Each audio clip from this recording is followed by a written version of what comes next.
কথা একটা মনে পড়ছে কই নাই আর হগলবালা কেন আর আইনা নাই কই যাই গেই হগলবালা এক রাজা মনে ধরছে কাঁচা আম খাইতো কিয়া ঘুমাই লইছিল কারে জিগাইতে আসছি কিয়া এবার মনে মনে আমি খাইতাম না কয় আমি ঘুরতাম আমি ফাঁক না হইলে খাইলাম বলে কাঁচা আম খাইতাম না আমি হুদুদি কয় আমি ঘুরতাম এই হ্যাঁ কাঁচা ফাঁক না হইলে খাইলাম বলে দাঁত নাই চিপ্পা দিলে এবার আর লেগে কয় না এবার কয়তাম চাই কয় না কাঁচা আম খাইতাম ফরতাম না হুদুদি কই রাজার মনে ধরছে কি আম খাইব কাঁচা আমের সিজন শেষ একটা 12 মাসে আম গাছ লাগাইছে করতে জানি হ্যাঁ রাজার খবর হইন না তো নিজের গাছের তো নিজের হাতে ফাইরা আম একটা লইয়া গেছে রাজার ভাই রাজমশাই আপনারা আমরা সবাই তো মায়া করি আপনি বলে কাঁচা আম খাইতেন স্যার আপনার মনের আশা অপূরণ থাকবো আমার একটা গাছও 12 মাসে আম অকাইলে একটা আম ধরছে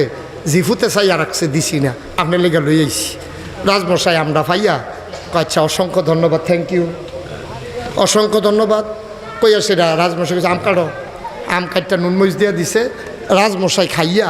বড় আনন্দ পাইছে এই সিজনে অকাইলা আম খাওয়ন ফাইলাম আল্লাহ খাওয়াইছে আলহামদুলিল্লাহ রাজমশাই আমটাম খাইয়া খুশি হইয়া কয় এই প্রধানমন্ত্রী গো কয় আমি আসি এখানে কয় 1000 টাকা তার বাড়িতে পাঠাই দাও যে লোক আম আনছে এই লোকের বাড়িতে 1000 টাকা পাঠাই দাও তখন 10 পাই 5 হইলে কানি ক্ষেত কিনন যায় অনেক আগের কথা আর কত কইছে মা কথা না কয় হাজার প্রধানমন্ত্রী যখন শুনছে 1000 টাকা হেতারে দিয়া লাইতো প্রধানমন্ত্রীকে দেশের সবজি আম কিনতে কয় টাকা লাগে সারাটা বাংলাদেশের আমবি কিনতে তো 1000 টাকা লাগতো না তখনকার কথা এখন যদি কই যে এই 10 কোটি টাকা দিয়া দাও মনে করেন আমরা শেখ হাসিনা উনি একটা কাঁচা আম খাইয়া গেলো 10 কোটি টাকা তারে দিয়া দাও তো আমরা কইতাম না সারা বাংলাদেশের আমবি কিনতে লাগেনি 10 কোটি টাকা কিতা গেলো আচ্ছা কইলে কইছে এখন রাজায় দিত চাই কত 1000 প্রধানমন্ত্রীরা যখন ঘোষণা দিছে প্রধানমন্ত্রী 1000 টাকা নোট কেশিয়ারের তে যিনি অর্থমন্ত্রী তার গিয়া কয় 1000 টাকা দেন ভাউচার দিতে আসি রাজমশাই কইছে দিতেন তো রাজমশাই কইছে আর তো না দিয়ে উপায় নাই 1000 টাকাতে লইয়া মনে মনে চিন্তা করে 500 টাকা পাইলে দোতে সহ্য করতে পারতো না আর 1000 টাকা দেন কি তে করছে কিতা প্রধানমন্ত্রী নিচে 1000 নিজের একটা দিছে 500 ওই বিভাগীয় যে এই বিভাগীয় প্রধান চিটাগাং বিভাগের যে প্রধান হ্যাঁ রে কইছে যে তুমি একটা কাম করো এই 500 টাকা ওই আমলারে দেবিদ্দার নিজামিয়া পরিবারে 500 টাকা পাঠাই দাও হেতে চিটাগাং বিভাগীয় কমিশনার এটা ভাইয়া তার মাথাটা গেছে গরম হইয়া কি তারে কয় ভুলে কইলো নাকি 500 টাকা আবার দেখি তো একটা আমের দাম 5 পাই না হইলো 10 পাই 500 টাকা দিয়ালে তারপরে কিতা কইলো তো এই বিভাগীয় প্রধান 250 রাখিয়া 250 পাঠাইছে ডিসি সাহেবের কাছে ডিসি সাহেবে এই 250 টাকা যখন পাইছে মোবাইলে ফোন পাইছে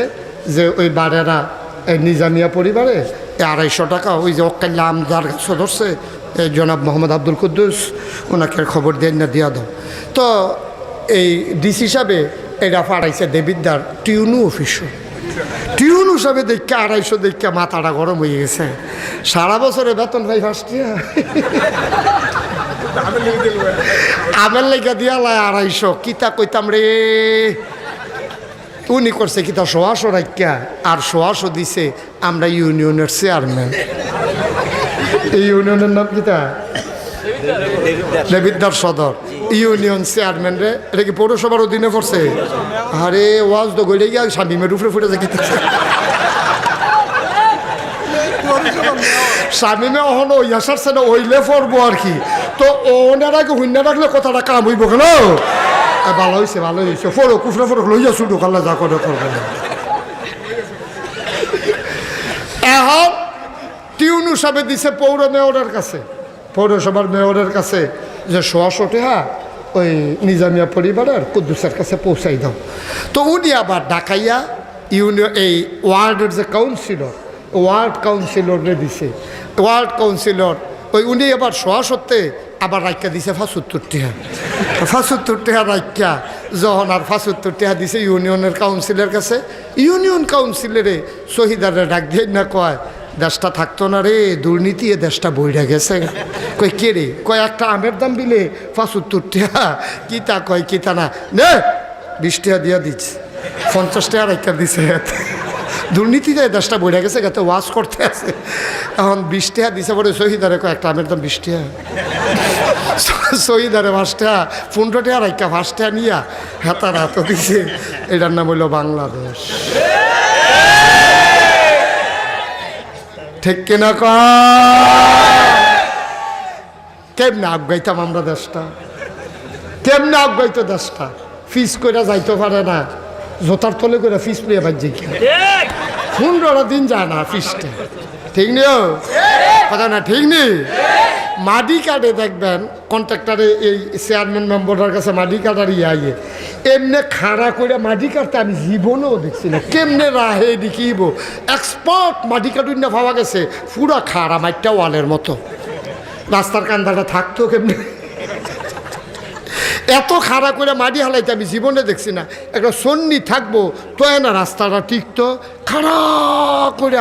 চাষা দিয়া মাটি হালায়। ফয়লার মেঘনা অনেক সময় 2 গুল দিয়ে পুরুইয়া পরে বাইদিলি সিহন লাইলটা পড়া থাকে, মাটি শেষ। কেমনে দেশটা আগাইতো আব্বা, কেমনে আগাইতো কর? দেশটা আগাইতে হইলে সোনার মানুষ লাগবে, সোনার মানুষ ছাড়া সোনার বাংলা হবে না। এই জন্য আমি বলেছি জায়গায় জায়গায় শিক্ষিত জনতা আসা দরকার। আমার শামীম কলেজের প্রফেসর, সে ইচ্ছে করলেই একটা আকাম কুকাম করতে শরীরটা 3বার কাপ দিয়ে উঠবো। এরপরে নাগাইশের হুজুরে আমার আদর করে, যদি কথাটা হুজুরের কানও যায়, এবারে যে গাঙ্গো হালাইতাম এটা হালাই যান। যে গুমতি নদী থাকে এমন আছে, ওই সুইটটারে যেমন লাড়া দিয়ে গড়ো আনে, আমার এমন আছে এমনি লাড়া দিয়েও তুলতে পারে। শিক্ষিত মানুষের প্রয়োজন। শিক্ষিত যারা, তাদের ভিতরে আপনার অন্তত আল্লাহর ভয় এবং অন্তত ভদ্রতা সভ্যতা থাকে, এটা অন্তত আর কি। তো আমার দেশও শিক্ষিত আবার যত বাটফারও আছে এটির ভিতরে। না হইলে শাহেদের সাবরিনায় দেখলেন না কি কারবারটা করে লাইল। তা আমরা বিশ্বাস করি অন্তত আমার শামীম সে অন্তত সুন্দরভাবে আল্লাহ যদি কখনো মনে করে যে তার মাধ্যমে খেদমত করানো প্রয়োজন, দেবিদ্যারের মানুষ হয়তো বা শান্তি পাবে, আল্লাহ যদি কবুল করে। সবাই পড়ে আমিন। এজন্য সব জায়গায় একেবারে তৃণমূল পর্যায় থেকে শুরু করে রাষ্ট্রের উচ্চ পর্যায় পর্যন্ত সকল জায়গায় সোনার মানুষের দরকার। ঠিক কিনা কন? সোনার মানুষ হলে সোনার দেশ হবে, এছাড়া সোনার দেশ সম্ভব না। আল্লাহ তাবারক ওয়া তাআলা আমাদেরকে কবুল করুক।